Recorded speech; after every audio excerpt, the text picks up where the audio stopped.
বুঝলি বন্ধু, জীবনে সফল হওয়াটা খুব জরুরি।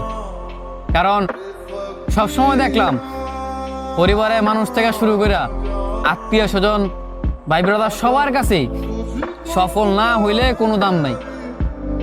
সবসময় দেখলাম কি, যখনই পকেট পথে টাকা হইলো, যখনই পরিস্থিতি খুব ভালো হইলো, তখনই মনে করছে সব মানুষ আপন বানাইলো, সব মানুষের কাছে ভালো আছিলাম।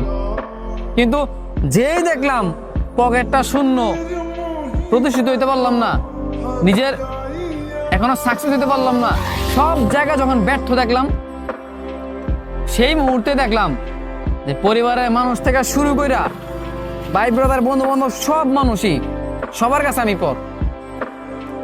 তোর যখন এই পরিস্থিতিতে মানে তুই পড়বি, যখন তুই দেখবি যে তোর ফ্যামিলির কাছে, তোর বন্ধু বান্ধব বলো, আত্মীয় স্বজন বলো, সবার কাছেই তুই পর হয়ে যাবি। মানে তুই যখন এটা দেখবি তখন বুঝবি এটার পেন কি জিনিস।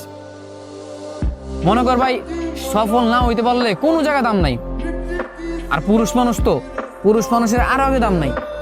একটা পুরুষের যদি মনে কর, একটা পুরুষ যদি সফল না হইতে পারে, কথাটা মনে রাখি যে একটা পুরুষ যদি সফল না হইতে পারে, তারা কথা দেওয়া কইলাম, এই পুরুষ কোনোদিন কোনো মানুষের ভালোবাসা পাইব না, কোনো মানুষের কাছে ওই প্রিয় মানুষ হইতে পারবো না।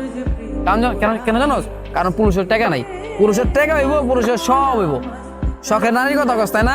ওই যে নারী ভালোবাসে, শখের নারীর কাছেও অপ্রিয় হইব। কথাটা মিলাই লইস, কথাটা খালি মনে রাখবি। একটা সময় পর দেখবি যে আজকে তোরা যেই মানুষটা কয় না ভালোবাসি ভালোবাসি, তোর তোমার জন্য আমি সবকিছু করতে রাজি, এই কথাটা যে কয় না, একটা সময়ের পর গিয়ে দেখবি তোর এই মানে এই সেম কথাটা অন্য একটা মানুষকে কইব। কেন জানোস? সময়ের পরিবর্তনে তোর সময় যদি আজকে খারাপটা হয়, বা এখন তোর সময় খারাপ না, তুই দেখ তোর শখের নারী অন্য মানুষও এই কথাটা কইতাস। অথচ তুই যদি সফল হইতি, তোরে ছাড়া অন্য কোনো জায়গায় সে নজরে দিত না। ঠিক তেমনি পরিবারের কথা কবি, পরিবারের মানুষগুলোর কাছেও একসময় খুব কত সুন্দর আছিলি তুই, একসময় তোর কথা ভালো জানতো, এখন দেখলে তোর মন খারাপ হয়ে যায়। কেন জানোস? কারণ তোর পকেটে টাকা নাই, তুই